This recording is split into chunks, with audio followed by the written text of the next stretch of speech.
Hello friends, welcome to Jeevanya's kitchen. Friends, இன்றைக்கி நம்ம ரொம்ப டேஸ்டியான முறையில் கத்திரிக்காய் சாம்பார் எப்படி செய்கிறதுன்னு பார்க்க போகிறோம். நல்ல ஹோட்டல் டேஸ்ட்டில் ரொம்ப பர்ஃபெக்டாக இருக்குங்க. இது எப்படி செய்கிறதுங்கிறத பார்க்குறதுக்கு முன்னாடி நம்ம சேனல் ஜீவன்யாஸ் கிச்சனை மறக்காமல் சப்ஸ்கிரைப் பண்ணி பக்கத்தில் இருக்க பெல் சிம்பிளையும் கிளிக் பண்ணிக்கோங்க. இந்த சாம்பார் செய்ய அரை கப் அளவுக்கு துவரம்பருப்பு எடுத்துகிட்டு நல்லா கழுவிட்டு ஒரு 10 நிமிஷம் ஊற வச்சு எடுத்துக்கோங்க. இப்போ இது கூட ஒரு 4 சின்ன வெங்காயத்தை கட் பண்ணி சேர்த்துக்கோங்க. கூடவே ஒரு 5 பல் பூண்டு, 1/4 டீஸ்பூன் சீரகம், 1/4 டீஸ்பூன் மஞ்சள் தூள், 1/4 டீஸ்பூன் பெருங்காயத்தூள், 1 டீஸ்பூன் எண்ணெய் சேர்த்துக்கோங்க. கூடவே 2 கப் அளவுக்கு தண்ணி சேர்த்துக்கோங்க. தண்ணி சேர்த்ததுக்கப்புறமா குக்கரை மூடி போட்டு ஒரு 4 விசில் விட்டு எடுத்துக்கோங்க. பருப்பு நல்லா மலர்ந்து வெந்து வரட்டும். பாருங்கள், 4 விசில் வந்து எடுத்தாச்சு. பருப்பு நல்லா வெந்து வந்திருக்கு. இப்போ இதை கரண்டி வச்சு லைட்டாக இந்த மாதிரி மசிச்சு விட்டுருங்க. இப்போ இது அப்படியே இருக்கட்டும். இப்போது சாம்பார் தாளிக்க ஸ்டவ்வில் ஒரு கடாய் வச்சுட்டு அதில் 2 டீஸ்பூன் எண்ணெய் சேர்த்துக்கோங்க. எண்ணெய் காஞ்சதும் இதில் 3 பச்சை மிளகாவை கீறி விட்டு சேர்த்துக்கோங்க. கூடவே ஒரு 12லேருந்து 15 சின்ன வெங்காயம் சேர்த்துருங்க. சேர்த்துட்டு வெங்காயம் நல்லா சாஃப்டாகி கண்ணாடி பதம் வர அளவுக்கு இதை நல்லா வதக்கி விடுங்க. பாருங்கள், வெங்காயம் நல்லா சாஃப்டாக வதங்கி வந்திருக்கு. இப்போ இதில் மீடியம் சைஸில் ஒரு தக்காளியை கட் பண்ணி சேர்த்துக்கோங்க. சேர்த்துட்டு தக்காளியோட பச்சை வாசனை போயிட்டு தக்காளி சாஃப்டாகிற அளவுக்கு மட்டும் வதக்கி விட்டால் போதும். ரொம்ப குழையணுங்கிற அவசியம் கிடையாது. பாருங்கள், இந்த அளவுக்கு வதங்கினாலே போதும், ரொம்ப வதங்க வேண்டாம். இப்போ இதில் காய் சேர்த்துக்கலாம். நான் இன்றைக்கி 300 கிராம் அளவுக்கு கத்திரிக்காய் எடுத்துகிட்டு நல்லா இந்த மாதிரி நீளமாக கட் பண்ணி தண்ணியில் சேர்த்துருக்குறேன்.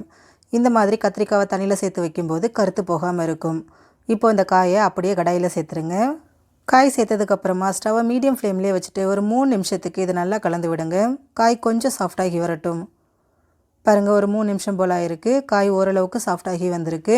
இப்போ இதில் 2 டீஸ்பூன் அளவுக்கு சாம்பார் பொடி சேர்த்துக்கோங்க. நான் வீட்டில் அரைச்சது தான் சேர்த்துருக்குறேன். நீங்கள் கடையில் வாங்கினது கூட சேர்த்துக்கலாம்.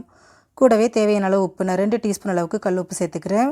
சேர்த்துட்டு ஸ்டவ்வை லோ ஃப்ளேமில் வச்சுட்டு இது எல்லாத்தையும் நல்லா ஒன்று சேர்த்து கலந்து விட்டுருங்க. பாருங்கள், நல்லா மிக்ஸ் பண்ணியாச்சு. இப்போ இதில் 2 கப் அளவுக்கு தண்ணி சேர்த்துக்கோங்க. சேர்த்துட்டு இதை நல்லா கலந்து விட்டுட்டு ஸ்டவ்வை மீடியம் ஃப்ளேம்லேயே வச்சுட்டு ஒரு 5 நிமிஷத்துக்கு வேக விடுங்க. கத்திரிக்காய் நமக்கு ஓரளவுக்கு நல்லா வெந்து வரட்டும். பாருங்கள், ஒரு 5 நிமிஷம் போல் ஆயிருக்கு. காய் ஓரளவுக்கு நல்லாவே வெந்து வந்திருக்குங்க. இந்த அளவுக்கு வெந்ததுக்கப்புறமா இதில் நம்ம வேக வச்சு வச்சுருக்கிற பருப்பை சேர்த்துக்கோங்க. சேர்த்துட்டு இதை ஒரு தடவை நல்லா கலந்து விட்டுட்டு திரும்பவும் ஒரு 2 நிமிஷத்துக்கு மட்டும் கொதிக்க விடுங்க.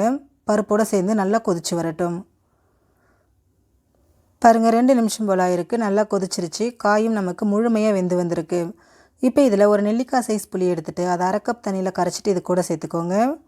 சேர்த்துட்டு ஒரு தடவை நல்லா கலந்து விட்டுட்டு திரும்பவும் ஒரு 2லேருந்து 3 நிமிஷத்துக்கு கொதிக்க விடுங்க. அந்த புளியோட பச்சை வாசனை முழுமையாக போகட்டும். பாருங்கள், ஒரு 3 நிமிஷம் போல் ஆயிருக்கு. சாம்பார் நல்லா கொதிச்சுட்டு புளியோட பச்சை வாசனை போயிட்டு கன்சிஸ்டன்சியும் ரொம்ப பர்ஃபெக்டாக இருக்குது. இப்போ இதுக்கு ஒரு தாளிப்பு கொடுத்துடலாம். அதுக்கு ஸ்டவ்வில் ஒரு பேன் வச்சுட்டு அதில் 1 டீஸ்பூன் எண்ணெய் சேர்த்துக்கோங்க. எண்ணெய் காஞ்சதும் இதில் 1 டீஸ்பூன் கடுகு உளுந்து சேர்த்து வெடிக்க விடுங்க. கடுகு உளுந்து நல்லா வெடித்ததும் இதில் ஒரு கொத்து கருவேப்பிலை, 2 வரமிளகாய் சேர்த்துக்கோங்க. சேர்த்துட்டு இது நல்லா பொரிய விட்டுருங்க.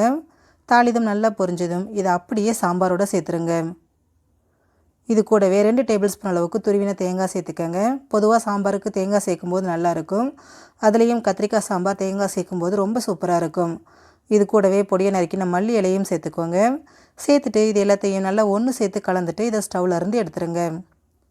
ரொம்ப டேஸ்டியான கத்திரிக்காய் சாம்பார் ரெடி ஆகிடுச்சு. ஃப்ரெண்ட்ஸ், நீங்களும் இந்த ரெசிபியை ட்ரை பண்ணி பாருங்கள். ட்ரை பண்ணி பார்த்துட்டு உங்களோட எக்ஸ்பீரியன்ஸை மறக்காமல் கமெண்ட் பாக்ஸில் கமெண்ட் பண்ணுங்கள். உங்கள் ஃப்ரெண்ட்ஸ் அண்ட் ஃபேமிலி மெம்பர்ஸோட இந்த வீடியோவை ஷேர் பண்ணுங்கள். நம்ம சேனல் ஜீவன்யாஸ் கிச்சனை சப்ஸ்கிரைப் பண்ணி பக்கத்தில் இருக்க பெல் சிம்பிளையும் கிளிக் பண்ணிக்கோங்க. அப்போ தான் நான் போடுற வீடியோஸோட நோட்டிஃபிகேஷன்ஸ் உடனுக்குடனே உங்களுக்கு வரும். தேங்க்யூ.